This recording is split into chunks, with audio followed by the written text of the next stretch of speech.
Hey, what's up, y'all? It's Matt here with Tanks Lawn Maintenance. It is June the 11th, 2023, year of our Lord.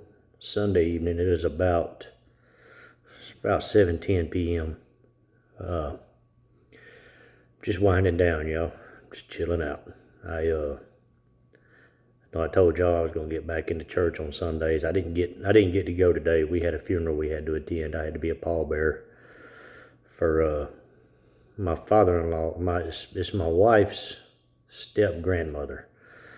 We didn't really see her a whole lot or anything like that. Since me and my wife been together, I could count on one hand how many times I've talked to her, seen her, or anything like that. But nonetheless, she is family. She was a good woman and never did anything out of the way to us or anything like that. She was always real sweet every time she came around. But she passed on of stage 4 lung cancer and just being around secondhand smoke for so many years. But anyway, had to go take care of that, and but I did get to hear a good message, and it was a typical funeral sermon, talking about the rapture and the hope that we have in Christ, and so on and so forth. You get the gist of it. But it was a good, fiery sermon, I will say that. But didn't get a chance to go to work today. Didn't really get a whole lot of rest today neither, because I had some stuff I had to do around here this morning. I worked from about 7 o'clock till around noon this morning at my house. Had an old deck in my backyard that I wanted to get ripped up, and when I say I wanted some rest, that I kind of include that in rest, getting some things done around my own house. I spend so much time servicing other people's property and going to my full-time job that I never have time for my family or my own house, my own needs. So that's part of it, and I did get to do that today. I got that deck completely ripped up, and we're gonna get the ground prepped and get ready for sod. I'm gonna put some sod down, and we're gonna plant some bushes and make a little spot for our grills. That way we can clear our patio off in the backyard. But yeah, that way we can have a backyard, maybe add some value to our property.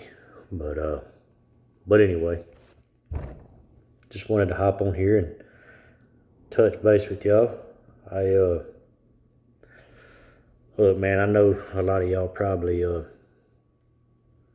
like watching videos where you get a whole lot of action footage of people mowing grass or how-tos and things like that. If that's what you're looking for on this channel, I'm sorry, man. Right now, I'm not at a point where I can do anything like that. And right now, I don't know if Mama Tank's gonna be able to go with me this coming up weekend or not. I've got a huge bush job coming up. This bush and bushes, I say huge, it's not huge. It's probably about a 3.5 hour, it's probably 2.5, 3 hour job. And for me, that's big. I don't really have jobs that big, not being a part-time landscaper. But yeah, I mean, it's a $300 bush job, and got to edge their property up too. So for me, making $300 on one job in 2.5, 3 hours, that's a big job for me. But got that coming up, and this past weekend I had a cleanup I had to do. Man, I really had some property maintenance that I had to do. It was sorry y'all, I got something in my eye. It is driving me insane. It's been messing with me all day, and I looked in the mirror and can't find it. But whew, see that glare shining off of my big old bald head up there. But anyway, that's neither here nor there. But I had some property management, I guess you could say, this weekend. There's a guy that has a pond dam. I normally service his pond dam every other week, which here the past month or so he's been skipping, making it about once a month. And I'm not ready to cut him loose because he actually is a really, really, really good customer. He sends me a lot of work. I mean, anytime he's flipping a house or anything like that, he calls me to come out there and get the property whipped back into shape, and he is all for paying a premium because he's very, very pleased with the work that I put out, and so he's all for paying a premium for it. He knows good work ain't cheap, and he makes no bones about it. But he has some property that he lives on up in Appling, Georgia, and I'm not sure how many acres it is, but it's probably about 300 yards worth of cleaning on the edge of his driveway. And when I say cleaning, I'm talking about saplings, briars, and anything under the sun, man, you name it. Poison ivy, poison oak, poison sumac, tall grass and weeds, bahia, you name it. But so I went down through there with my weed eater and an articulating hedge trimmer. I used it kind of like a power scythe, and just went through and chopped down some saplings and things like that. You know, I can't really justify spending the money on a brush cutter for one job once or twice a year. You know, I just can't justify that because I don't have anybody call me for a brush cleanup or anything like that. And I guess what I could do is if I was to buy something like that, I could charge him for it, and he would be more than willing to pay that price. But I'm not gonna do him like that, man. He's a good man, for one, and for two, he's a really good customer, even though I only get to service his property once every month or so. But I make a really good amount of money off of him, so I'm not gonna complain. But it took me, you know, I did that Saturday, and I did that driveway and the pine straw replacement. What I did is all the pine straw. You know, I told y'all he has pine straw in a moat. He couldn't get the water to stay in his moat. It kept seeping out through the ground, and he tried everything, just couldn't keep water in his moat. But so he just decided to fill it with pine straw. Well, we had some torrential rains here in the past couple of months, and I mean unprecedented rains. You know, of biblical proportion. I mean serious rain. But he called me and he was like, man, all that pine straw washed out. He said, I'm not expecting you to do it for free. He said, I just want you to know I need it replaced. I was like, all right. So what I did to help him out some, I had a few bales of pine, or a few rolls of pine straw. It equaled up to about 12 bales that I had.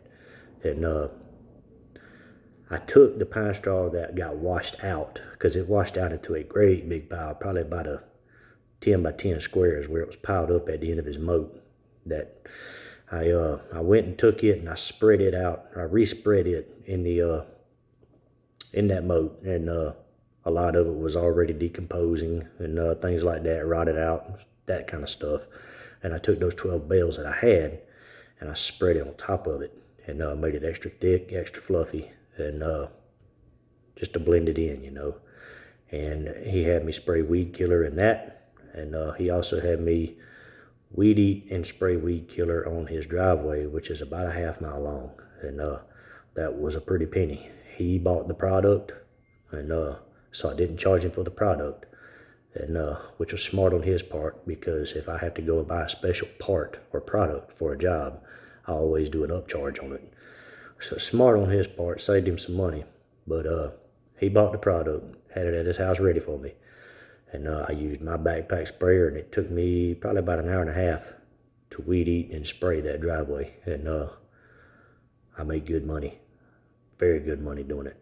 And in an hour and a half, I made about $250. Yeah, because it was right around I forgot what I charged him. It was like $340 or $350. That's what I charged him overall, but for the pine straw and that. And he was more than happy with it, more than pleased. And the main thing was, he calls them turkey feed, I call them rain weeds, but really all it is just the Bermuda growing up and heading out, getting the seed heads on them. And he got tired of them hitting his bumper, and getting those little black seeds out stuck to his car in the morning dew and things like that. So he wanted all that taken care of. But got that done. So all in all, I worked about 5.5 hours Saturday, and Mama Tank didn't go. Not that she didn't want to. She was more than welcome, or she was more than welcome to go. She was she told me that she would help me. And I told her, I said, I really don't need you. I said, because her feet were hurting, and I didn't want her moving around a whole lot. I told you about those Jags. She wore low cut, no show socks with them, and it rubbed a blister on the back of her ankle. I didn't want her out here in all that misery, man. So I just told her to relax, stay at home, chill out. I'll take care of it. And normally when I have big jobs like that, I have her with me. So I'm glad I didn't have her with me, because it taught me a lot about myself. It taught me that I can get it done if need be, if for some reason she can't be with me on jobs like that. And I really want to try to get this business to where she does not have to help me at all. And if she wants to, I'm not going to stop her. I don't want her out here helping me, because this is not her dream. This is my dream. And I just feel bad for her when she's out here riding that one-wheel Cadillac, because she's not wanting anything to do with a zero turn or a stander. She'd prefer pushing an old raggedy lawnmower around, or riding that one-wheel Cadillac, that old weed eater, So it makes my life a lot easier, but at the same time, I feel terrible about it. And but it is what it is, man. So I don't want her helping me. Not that I don't appreciate her help. I love it when she comes and helps me. And but that taught me that I can get it done with or without her. And I don't know if I'm gonna let her help me this weekend or not with that bush job. I really could use the help on the cleanup, because it's just gonna be a mess to clean up. And but we'll see. We'll see what happens. But anyway, I got all that done, and I've been trimming the fat. And what I mean by that is I've been looking at my clientele list, and I had 30 clients. Now I'm down to 26. And I looked at what I have, the ones that are the least profitable for me, the ones that I'm spending the most time in, and the ones that are furthest out. Well, not necessarily furthest out, but because I don't mind driving 15 or 20 minutes if I can pick up 3 or 4 yards right there in that spot. And my furthest property is about 20 minutes from my house, but I've got 3 properties right there, back to back to back, all next door to each other. And so I make good money when I go over there. And I'm actually starting to create more dense routes by cutting the fat on my in my list. And I'm generating more revenue. I'm becoming more profitable, keeping more money in my pocket by doing that. And had a few properties, I'm just, the whole backyard has to be weed eated, or has to be push mowed, or things of that nature, or just clients that are so picky that they want you to do this, that. I feel like I'm at a point right now where I can get rid of those kind of clients. I don't need them. And the good people, good clients, have no problem paying, but at the same time, they just expect way too much. And stuff that I wouldn't even do on my own property, But and I wanna get all that taken care of and get that knocked out before I get to a point where I'm gonna need these clients to make a paycheck every week. So I went ahead and took care of that, and it cleared out about 3 hours a day on my route, so I can actually add a substantial amount of clientele to my client base. And I told y'all I went up on my minimums, and it's just a waiting game now, man. Waiting for people to call. You know, it's that time of year where all your wannabe landscapers or your newbies, you know, can't say a whole lot about new folks because I still consider myself new, but where a lot of your newbies that thought they wanted to do this and finding out real quick how hot it is and how miserable it can be.